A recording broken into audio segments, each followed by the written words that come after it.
విశ్వాసము లేని తరము వారలారా, నేను ఎంతకాలము మీతో కూడా ఉందును, ఎంతవరకు మిమ్మును సహింతును అంటాడు. అంటే ఆ దయ్యం ఎందుకు వెళ్ళలేదు అనే దానికి ప్రధానమైన కారణం తగినంత విశ్వాస బలం అనేది వారిలో లేదు. ఒకప్పుడు వారిలో ఉన్న ఆ విశ్వాస బలం ఈరోజు వారిలో కనుమరుగైంది. మీరు గమనించినట్లయితే ఈ మనుషులే గతంలో యేసు ప్రభు చేత పంపబడి దయ్యాలను వెళ్ళగొట్టారు, రోగుల్ని స్వస్థపరిచారు. అందుకోసమే వాళ్ళు ఏర్పరచబడ్డారు. అంతేకాదు వాళ్ళు వెళ్ళి ఆ పరిచర్య చేసి యేసయ్య దగ్గరకు వచ్చి కూడా చెప్పారు. మీరు గమనించవచ్చు, మార్కు సువార్త 3వ అధ్యాయము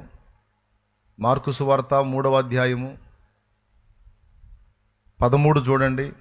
వాళ్ళకి దేవుడు అధికారం ఎప్పుడు ఇచ్చాడో. ఆయన కొండ ఎక్కి తనకిష్టమైన వారిని పిలువగా వారు ఆయన యొద్దకు వచ్చిరి. వారు తనతో కూడా ఉండునట్లును దయ్యములను వెళ్ళగొట్టు అధికారము గలవారై సువార్త ప్రకటించుటకును వారిని పంపవలనని ఆయన 12 మందిని నియమించెను. అది దయ్యములను వెళ్ళగొట్టు అధికారము గలవారై అంటే వాళ్ళకు ముందే అధికారం ఇవ్వబడింది. 3వ అధ్యాయంలోనే, ఇక్కడ 9వ అధ్యాయంలో మళ్ళీ సమస్య కనపడుతుంది. మరి దేవుడు వాళ్ళకి ఇచ్చిన అధికారం నిజమైతే మరి దయ్యం వెళ్ళిపోవాలి కదా. ఆ అధికారాన్ని బట్టి గతంలో కొన్ని కార్యాలు చేశారు కూడా వాళ్ళు.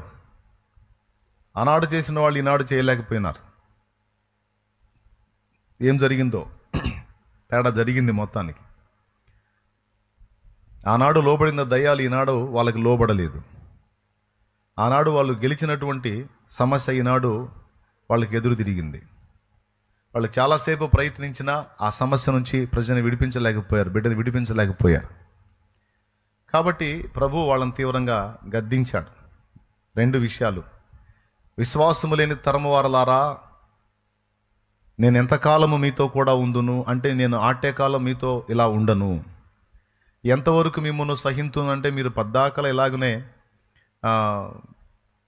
బలహీనమైన స్థితిలో ఉంటే నేను మిమ్మల్ని సహించలేను. మీరు ఇలా ఉండకూడదు, మీరు మార్పు చెందాలి, మీరు పరిపక్వతలోకి రావాలి, పరిణతి చెందాలి అన్నట్టుగా ఈ మాటలన్నీ వెల్లడయ్యేటట్టు ప్రభు ఆ 2 మాటలు మాట్లాడాడు. 1, మీకు విశ్వాసం లేదన్నాడు. 2, నేను ఎంతకాలం మీతో ఉంటాను, మీరే వర్క్లోకి రావాలి, నేను మీకు అధికారం ఇచ్చాను, ఉదస్తమానం నేను మీతో ఉండను, మీరు పని చేయాలి. 2వది. 3వది, ఎంతవరకు నేను మిమ్మల్ని సహింతును అంటే దేన్నైనా సహిస్తాడు కానీ విశ్వాసహీనతను సహించడు. దేనైనా సహిస్తాడు, దేనైనా క్షమిస్తాడు కానీ అవిశ్వాసాన్ని లేదా విశ్వాస విషయంలో బలహీనతని ఆయన తట్టుకోలేడు. ఇది మీరు గమనించాలి. నాకు కోపం వచ్చింది. తర్వాత ఆ దయ్యం పట్టినటువంటి చిన్నాడిని తీసుకొని రండి, చూస్తున్నారు, పోయి తీసుకురండి అంటాడు. వాళ్ళు పోయి తీసుకొస్తారు. తీసుకొచ్చిన తర్వాత ఆ తండ్రిని అడుగుతాడు, ఎంతకాలమైంది వీడికి దయ్యం బట్టి అని. చిన్నప్పటి నుంచి వాడిని శోధిస్తుందా, వాడిని నాశనం చేయాలని, అగ్నిలోకి నీళ్ళలోకి తోసేయడానికి చూస్తూ ఉందని చెప్పని ఆ తండ్రి చెప్పాడు. తర్వాత ప్రభు ఆ దయ్యాన్ని గద్దించాడు. ఈ రెండింటికి మధ్యలో ఆ తండ్రి ఒక మాట అంటాడు, అయ్యా నీ వలన ఏమన్నా అయితే, యేసు ప్రభు దగ్గరికి వచ్చి అనకూడని మాట, నీ వలన ఏమైనా అయితే దయచేసి మా యందు కనికరపడి వాడిని బాగు చేయనే పదం వాడినప్పుడు అప్పుడు యేసయ్య అంటాడు, నమ్ముట నీ వలన అయితే నమ్మువానికి సమస్తము సాధ్యమే అని ఆ దయాన్ని గద్దించినప్పుడు అది వాడిని విలవిల్లాడించి వెళ్ళిపోతుంది. తర్వాత చిన్నవాడు చచ్చిన వాని వెళ్ళి పడుంటాడు. ప్రభు అతన్ని చేయబట్టి లేపుతాడు. తర్వాత బిడ్డ బ్రతుకుతాడు. టోటల్గా కథ సుఖాంతం అయిపోయింది. తర్వాత వాళ్ళు ప్రశాంతంగా యేసు ప్రభు ఉన్నప్పుడు ఆయన దగ్గరికి వెళ్ళి, ప్రభువా మేమెందుకు ఆ దయ్యమును వెళ్ళగొట్టలేకపోతిమి అని అడుగుతారు. అప్పుడు ఆయన అంటాడు, ప్రార్థన వలననే కానీ ఇలాంటివి వదిలిపోవుట అసాధ్యము అంటాడు. కింద పుట్టినట్లో ఉపవాసము వలననే అంటాడు. అంటే ప్రార్థన, అక్కడ ఉపవాస ప్రార్థన. ఇప్పుడు విశ్వాసాన్ని పెంపొందించుకునేటువంటి ప్రక్రియను గురించి ఇక్కడ ఒక సత్యం మనకి బోధపడుతుంది. ఒకసారి మనలో ప్రారంభమైన విశ్వాసం గ్రోత్ అయ్యే అవకాశం ఉంటుంది, అంటే ఎదిగే అవకాశం ఉంటుంది, తరిగే అవకాశం కూడా ఉంటుంది. మళ్ళీ చెప్తున్నాను, ఒకసారి మనలో ప్రారంభమైన విశ్వాసము అభివృద్ధి చెందే అవకాశం ఉంటుంది, లేదా కుంచుకుపోయే అవకాశం కూడా ఉంటుంది. అభివృద్ధి చెందేటువంటి మార్గం ఏదంటే ప్రార్థనా జీవితం, ముఖ్యంగా తరచుగా ఉపవాస ప్రార్థనలో గడిపేటువంటి జీవితం. మనలో ప్రారంభమైనటువంటి విశ్వాసాన్ని వృద్ధి పొందించుకోవడానికి దేవుడు చూపించిన ఒక మార్గం ఉపవాస ప్రార్థన. ఏం ప్రార్థన? ఉపవాస ప్రార్థన. ఒక చిన్న అణువులాగా ప్రారంభమైనది అభివృద్ధి చెందాలి. దేవుడు ఎప్పుడు కూడా అభివృద్ధిని ఇష్టపడతాడు, కానీ కింద నుండి పైకి ఎక్కడానికి, అంతే కానీ పైనుంచి కిందికి దిగిపోవటాన్ని ఇష్టపడడు. క్రమక్రమంగా మనం అన్ని విషయాల్లో ఎదగాలి అనేది దేవుని కోరిక. ఆయనంత వారము కావాలి, యేసయ్య లాగా మనం బ్రతకాలి, యేసయ్య లాగా ఉండాలి, యేసయ్య లాగా అన్ని విషయాల్లో పనిచేయాలనేది ఆయన కోరిక. ఆ విషయంలో మనం బలహీనపడి వెనక్కి జారితే అది ఆయన తట్టుకోలేడు. కాబట్టి ప్రభు కోపపడి గద్దించేటువంటి ఘట్టాల్లో మొట్టమొదటిగా మనం చెప్పుకోదగ్గది ఏంటంటే అవిశ్వాసం. విశ్వాస విషయంలో బలహీనులుగా మనం ఉండటం ఆయన తట్టుకోలేడు. ఎందుకో మనకు కొన్ని విషయాలు అర్థమయ్యేటట్టు ధ్యానించుకుందాం. ఇప్పుడు మనం ఒక ఆత్మీయ యుద్ధ రంగంలోకి ప్రవేశించాం. మనకు శత్రువు ఉన్నాడు. శత్రువు ఎవరో మీకు తెలుసు, పేరు చెప్పండి. వాడి పేరు ఒకడా? మనకు అనేక మంది ఉన్నారా? నాయకుడు వాడు, ఇక వాడి అనుచరగణం చాలామంది ఉన్నారు, దురాత్మలు. కాబట్టి మనం పోరాడుతున్నది ఒకరిద్దరితో కాదు, గుంపులతో మనం పోరాటానికి దిగాం. ఈ పోరాటానికి దిగిన మనకి నలువైపుల నుంచి దాడి జరిగిద్ది. ఏ వైపు నుంచి దాడి జరిగినా దాని నుంచి మనం తప్పించుకోవడానికి మనకు ప్రధానమైన ఆయుధం విశ్వాసమే. ఈ విశ్వాసం అనేది మనం కలిగి ఉండుట ద్వారా మనల్ని మనం రక్షించుకోగలుగుతాం, మనల్ని మనం ప్రొటెక్ట్ చేసుకోగలుగుతాం, భద్రపరచుకోగలుగుతాం. అంతేకాదు ఇతరులు కూడా మేలుకరంగా, దీవెనకరంగా, ఆశీర్వాదకరంగా మనం ఉండగలం. మనకు మేలు, మనకు భద్రత, ఇతరులకు కూడా భద్రత, ఇతరులకు కూడా దీవెన. ఈ రెండు మనకు జరగాలంటే మనకు విశ్వాసమే ప్రధానమైనది. దేవునికి స్తోత్రం కలుగునుగాక. పెద్దగా చెప్పండి. ఏది ప్రధానమైంది? విశ్వాసమే ప్రధానమైంది. ఒకవేళ ఈ విశ్వాస విషయంలో మనం బలహీనులమయ్యామంటే శత్రువుని మనం దన్నటం కాదు, పచ్చడయ్యేటట్టు వాడు మనల్ని కొడతాడు. ఈ సంగతి దేవునికి తెలుసు. కాబట్టి నువ్వు ఎక్కడన్నా ఏమరపాటు ఉండు, కానీ విశ్వాస విషయంలో నువ్వు ఏమరపాటుకున్నావంటే వాడి చేతిలో చిత్తుగా ఓడిపోతావు, తన్నులు తింటావు. కాబట్టి నువ్వు విశ్వాస విషయంలో ఎప్పుడు బలహీన పట్టాన్ని దేవుడు సహించలేడు. అది దేవునికి తీవ్రమైన విషయం. ఇశ్రాయేలు జనాంగం వాగ్దాన దేశంలోనికి ఎందుకు ప్రవేశించలేదు అంటే అవిశ్వాసాన్ని బట్టే. అంటే అవిశ్వాసాన్ని బట్టి మనం ఎన్ని విధాలైన నష్టాలు పొందుతామంటే, మొదటిది శత్రువు చేతిలో ఓడిపోతాం.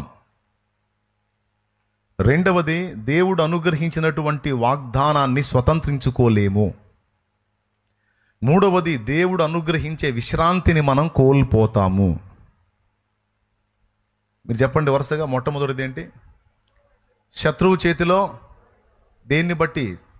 విశ్వాసం లేమిని బట్టి. రెండవది దేవుని వాగ్దానాన్ని స్వతంత్రించుకోలేం. మూడవది దేవుడు అనుగ్రహించే విశ్రాంతిని కోల్పోయి అశాంతిలో, ఆవేదనలో, దుఃఖంలో బ్రతుకు తెల్లార్చుకుంటాం. ఇట్లాగా అవిశ్వాసాన్ని బట్టి, అంటే విశ్వాస లేమిని బట్టి చాలా నష్టాలు మనకున్నాయి. అవి కూడా చిన్నవి కాదు, పెద్ద నష్టాలు. వీటన్నిటితో పాటు దేవుడు అనుగ్రహించేటువంటి మెప్పు, మహిమ, ఘనత, కిరీటం మొత్తం పోగొట్టుకుంటాం విశ్వాస విషయంలో బలహీనపడితే. ఎందుకంటే విశ్వాస పరీక్షలో నిలిచిన వానికి మెప్పు, మహిమ, ఘనత ఇవన్నీ ఉంటాయి అన్నాడు యేసు ప్రభుకి. గొప్ప పరిచర్య జరిగించినటువంటి అపోస్తలుడైన పౌలు ఏమన్నాడు? మంచి పోరాటం పోరాడి తిని, నా పరుగు కడముట్టించి తిని, నా విశ్వాసం కాపాడుకుంటుని. ఇక మీదట నా కొరకు నీతి కిరీటం ఉంచబడి ఉన్నది అన్నాడు. దేన్ని బట్టి నీతి కిరీటం? విశ్వాసాన్ని కాపాడుకున్నందున. అందుకే నేను చెప్తున్నాను, విశ్వాసాన్ని కాపాడుకోవడం ద్వారా మనం చాలా పొందుతాం. దాన్ని పోగొట్టుకోవడం ద్వారా, విశ్వాస విషయంలో బలహీనపడటం ద్వారా దేవునివి చాలా మనం నష్టపోతాం. అందుకే ఎక్కడైనా నువ్వు వీక్ అవ్వచ్చు, కానీ విశ్వాస విషయంలో మాత్రం నువ్వు వీక్ అవ్వడానికి వీల్లేదు. ఆత్మీయ జీవితంలో కొన్నిసార్లు తొట్టుపాట్లు ఎదురవుతాయి, కొన్ని శోధనలు ఎదురవుతాయి, కొన్ని విషయాల్లో మనం బలహీనపడతాం. ఆర్థికంగా బలహీనపడవచ్చు, ఆత్మీయంగా బలహీనపడవచ్చు, శారీరకంగా బలహీనపడవచ్చు, మానసికంగా బలహీనపడవచ్చు, ఆత్మీయంగా బలహీనపడవచ్చు. కానీ విశ్వాస విషయంలో బలహీనపడ్డామంటే అది కోలుకోలేని దెబ్బ. మిగిలిన వాటిలో ఎందులోనూ బలహీనపడ్డా ఒక్క విశ్వాసాన్ని ఆధారం చేసుకొని అన్నిట్లో నుంచి మళ్ళీ నిన్ను దేవుడు లేవనెత్తగలుగుతాడు. అర్థమైందా? దేన్ని ఆధారం చేసుకొని? విశ్వాసాన్ని ఆధారం చేసుకొని. కానీ విశ్వాస విషయంలో నువ్వు బలహీనపడితే మరి దేన్ని ఆధారం చేసుకొని నిన్ను మళ్ళీ లేవగొట్టాలి దేవుడు? అంటే విశ్వాసం అంత ప్రధానమైందన్నమాట. మన రక్షణకు ఆధారం విశ్వాసమే. యేసు ప్రభు సిలువ, ఆ సిలువనందు మన విశ్వాసం ఉంచాలి. యేసు ప్రభు అని నోటితో ఒప్పుకొని హృదయమందు విశ్వసించిన యెడల అతడు రక్షింపబడును. అవునా? విశ్వాసము లేకుండా దేవునికి ఇష్టడై ఉండుట అసాధ్యము. కాబట్టి విశ్వాసము ద్వారా వారు గొప్ప కార్యములను జరిగించారు. విశ్వాసమును బట్టి మృతతుల్యమైన శారా గర్భము బిడ్డను కనుటకు శక్తి పొందింది. ఇలాగ అన్ని కార్యాలకు ఆధారం విశ్వాసం. ఆ విశ్వాసం మనం కోల్పోయినట్లయితే, అందులో బలహీనపడ్డట్టయితే చాలా నష్టపోతాం. మీకు ఎంతవరకు అర్థమైందో 4 ముక్కలు చెప్పండి. ఇంకా ఏమేమి నష్టపోతాం అనేది ఇప్పుడు చెప్పిన దానిలో మొట్టమొదటిది, శబాష్, పెద్దగా చెప్పాలి. శత్రువు చేతిలో ఓటమి పాలవుతాం. వాడు తుక్కుగా కొడతాడు మనల్ని. 1. 2, వాగ్దానాలు పోగొట్టుకుంటాం, స్వతంత్రించుకోలేం. 3, విశ్రాంతిలో మనం ప్రవేశించలేం. ఆవేదనలో, దుఃఖంలో, అవిశ్రాంతిలో మనం బ్రతుకుతాం. 4వది, దేవుని మెప్పు, మహిమ, ఘనత, కిరీటం మొత్తం కోల్పోతాం.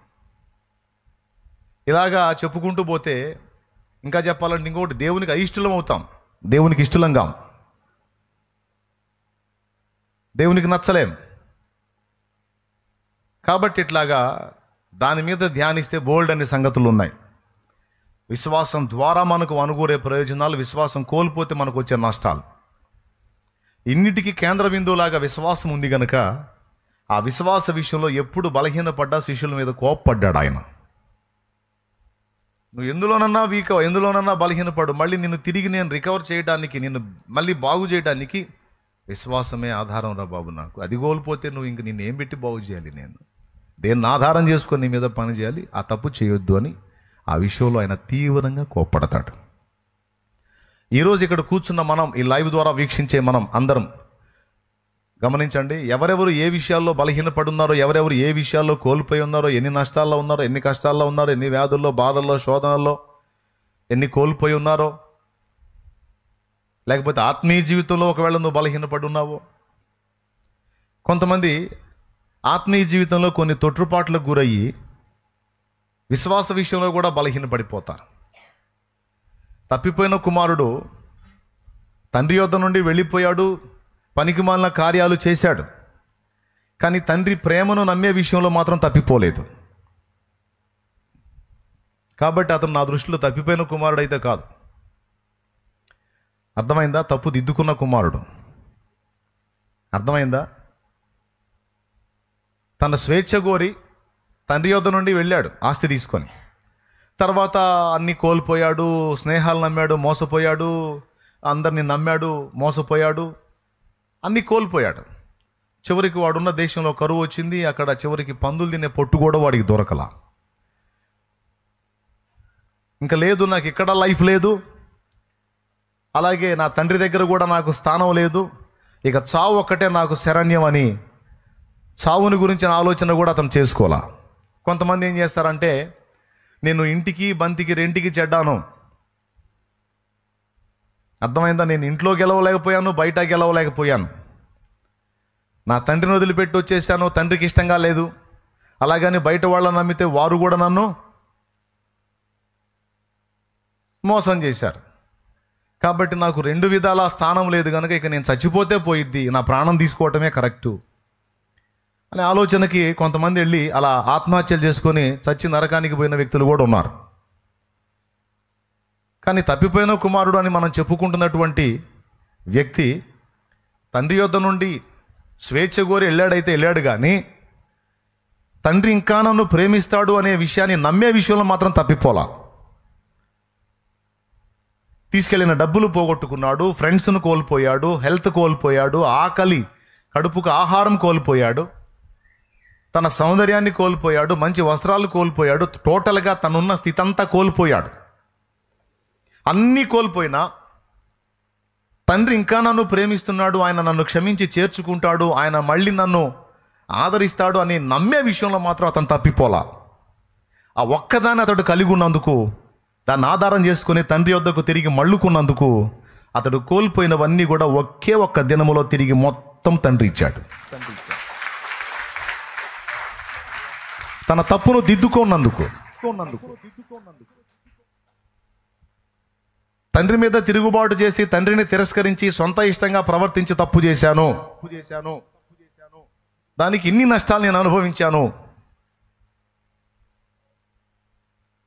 కాబట్టి ఇంకా నాకు తండ్రే దిక్కని తండ్రి పాదాల చెంతకు వెళ్ళి తన తప్పు దిద్దుకున్నందుకు తను కోల్పోయినవన్నీ ఒక్క దినమందే తిరిగి తను పొందాడు. అంటే దేని ద్వారా ఇవన్నీ దొరికినాయి అతనికి? ఇన్ని జరిగినా నా తండ్రి ఇంకా నన్ను ప్రేమిస్తున్నాడు అని నమ్ముట ద్వారా. దీన్ని మీరందరూ కూడా గుర్తుపెట్టుకొని మీ హృదయంలో ఈ నమ్మిక లేదా ఈ విశ్వాసం అనే దాన్ని స్థిరపరచుకోవాలి. నేను ఫస్ట్ పాయింట్ ఏం చెప్పాను? శత్రువు నిన్ను తుక్కురేగొడతాడని చెప్పాను విశ్వాసం కోల్పోతే. ఎందుకు ఆ మాట అన్నా నాకు తెలుసా? ఎఫెసీ పత్రిక 6వ అధ్యాయంలో విశ్వాసాన్ని డాలు అని మాట్లాడాడు, వాక్యాన్ని ఖడ్గంతో పోల్చాడు, సత్యాన్ని దట్టితో పోల్చాడు, నీతిని మైమరువుతో పోల్చాడు, రక్షణను శిరస్త్రాణంగా పోల్చాడు, సర్వాంగ కవచం మీకు తెలుసు. ఎఫెసీ పత్రిక 6వ అధ్యాయంలో మీరు 14వ వచనం నుంచి చూస్తే, ఎలాగనగా మీ నడుమునకు సత్యమును దట్టి కట్టుకొని నీతి అను మైమరువు తొడుక్కొని పాదములకు సమాధాన సువార్త వలన సిద్ధ మనస్సును జోడు తొడుక్కొని నిలవబడుడి. ఇవన్నీయుగాక విశ్వాసమును డాలు పట్టుకొనుడి, దానితో మీరు దుష్టుని అగ్నిబాణములన్నిటిని ఆర్పుటకు శక్తిమంతులగుదురు అన్నాడు. విశ్వాసమును డాలు అంటే ఏంటో తెలుసా?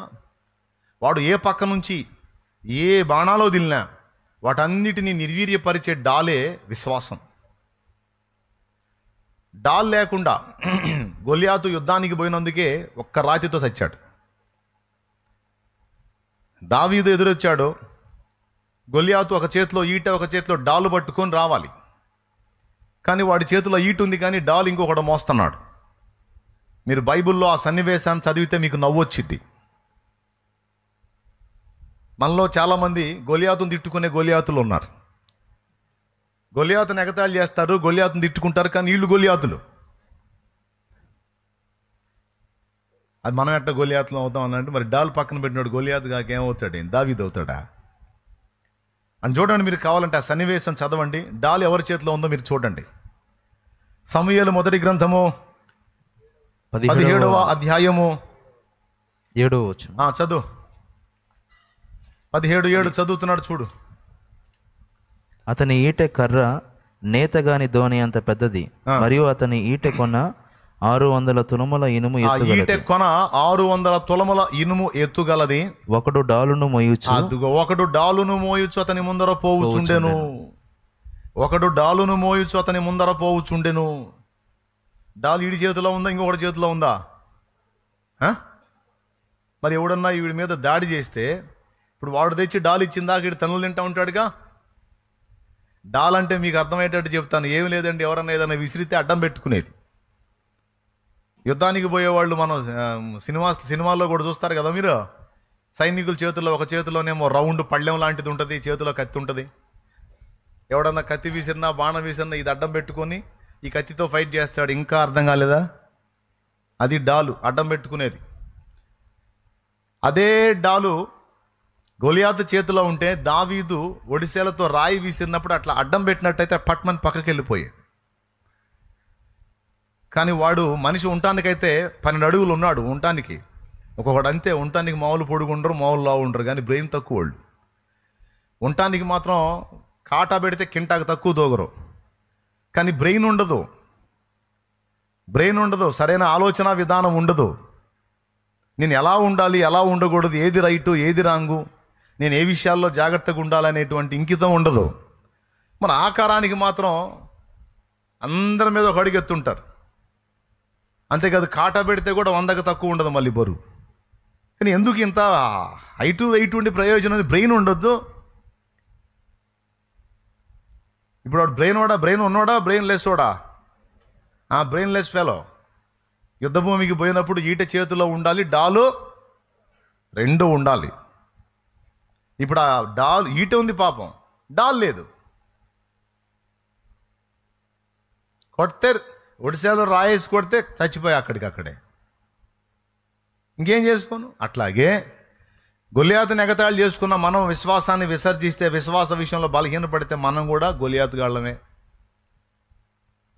మరి కాకపోతే ఏంది? వాడు పచ్చడేటట్టు తంతాడు సైతాన్ గడు.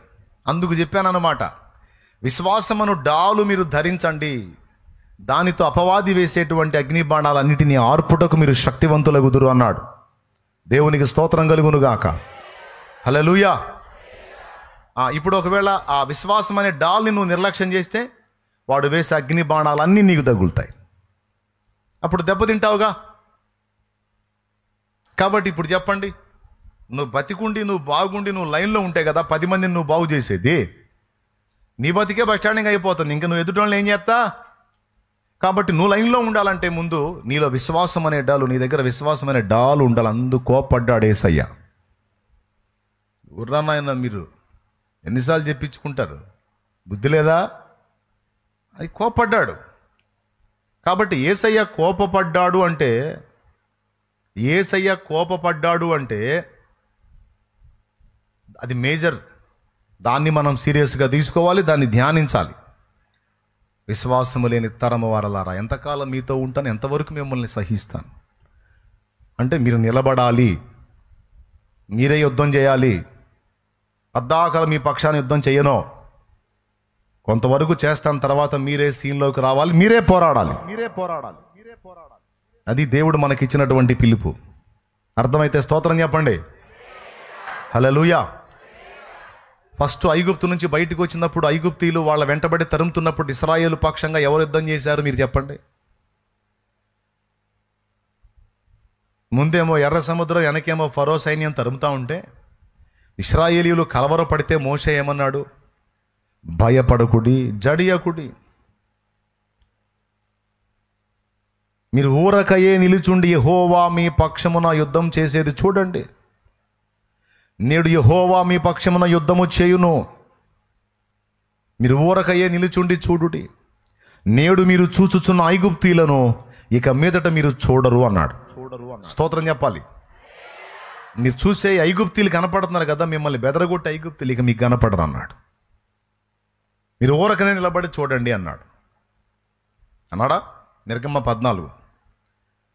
అంటే అక్కడ యుద్ధం ఎవరు చేశారు? ఇశ్రాయేలీయులు చేశారా, దేవుడే చేశాడా? పెద్దగా చెప్పాలి. ఎట్లా చేశాడు? సింపుల్. ఎర్ర సముద్రాన్ని పాయలు చేశాడు, వీళ్ళందరినీ ఆ పక్కకు దాటించాడు. వీళ్ళు పోయారు కదా, మనం కూడా పోదామని. విశ్వాసులు దాటారు కదా, మనం కూడా దాటదామని అవిశ్వాసులు దిగారు, నడి సముద్రంలోకి వచ్చారు, 2 పాయలు తిరిగి కలుసుకున్నాయి, సచ్చారు మొత్తం. ఓకేనా? ఇప్పుడు ఇక్కడ స్టార్టింగ్లో ఎవరు చేశారు యుద్ధం? దేవుడే చేశాడు. కానీ అదే నిర్గమాకాండం 14లో దేవుడు యుద్ధం చేశాడు. 17 దగ్గరకు పోయేసరికి మీరే యుద్ధము చేయుడి అన్నాడు. అయ్యా అక్కడ ఐగుప్తీయులతో చేశాక ఈ అమాలేకీలతో కూడా నువ్వే చెయ్యయ్యా అనలా. అబ్బాయి ఒక దశలో నేను చేస్తా, పద్దాకలు నేను చేయను, బ్యాక్ బోన్గా ఉండి మీకు బలం ఇస్తా. సీన్లో మీరే ఉండాలి, మీరే వాడిని కొట్టాలి. స్తోత్రం చెప్పండి. హల్లెలూయా.